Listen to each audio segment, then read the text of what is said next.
आज हम लोग 2 अंक वाली संख्याओं का वर्ग निकालने के लिए सीखेंगे। पिछले क्लास में हम लोग 1 से लेकर 9 तक निकालने के लिए सीख लिए थे। चलिए तो देर नहीं करते हैं, शुरू करते हैं। जैसे अगर हमें 16 का वर्ग निकालना हो तो करना क्या है, तो पहले 1 से लेकर 9 तक को याद कर लेना है, ठीक है। उसके बाद हमें 6 का वर्ग कितना हो जाएगा, तो 36। 36 को हमें यहाँ पे लिख लेना है, 36 को लिख लेना है। फिर उसके बाद दोनों संख्याओं को आपस में गुना कर लेना है, तो 6 एकम 6, और फिर उसको दुगुना कर लेना है। क्या कर लेना है, तो गुना करने के बाद दोगुना कर लेना है, तो 6 एकम 6, 6 दूना के 12। यहाँ से एक अंक बाद जाके हमें लिख लेना है।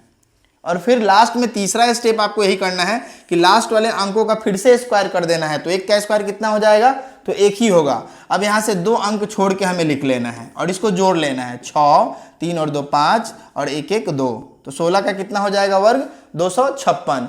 इसी तरीके से देखिए हम आपको बता रहे हैं 23 का निकालने के लिए, कितना का, तो 23 का वर्ग कैसे निकालेंगे हम, तो आइए देखिए 23 का वर्ग कैसे निकालेंगे। अभी हम आपको बता दें 23 का वर्ग हम कैसे निकालेंगे। तो पहले आप देखिए 3 का कीजिए, 3 का कितना हो जाएगा, तो 3 3 की 9, हमें 2 अंकों में लिखना है, तो 0 9 लिख लेंगे। फिर उसके बाद इन दोनों को आपस में गुना कीजिए, 3 दूना के 6 और 6 दूना के 12, एक अंक बाद यहाँ से लिख लेना है।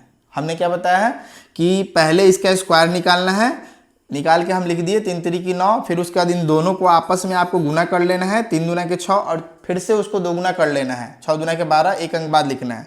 फिर तीसरा स्टेप है कि लास्ट वाले का स्क्वायर निकाल लेना है और यहाँ से 2 अंक बाद जाके लिखना है, तो 2 दूना के 4 और जोड़ लीजिए 9 2 और फिर 4 और 1 5, 529। ठीक है, इस तरीके से उम्मीद है आपको समझ में आया होगा।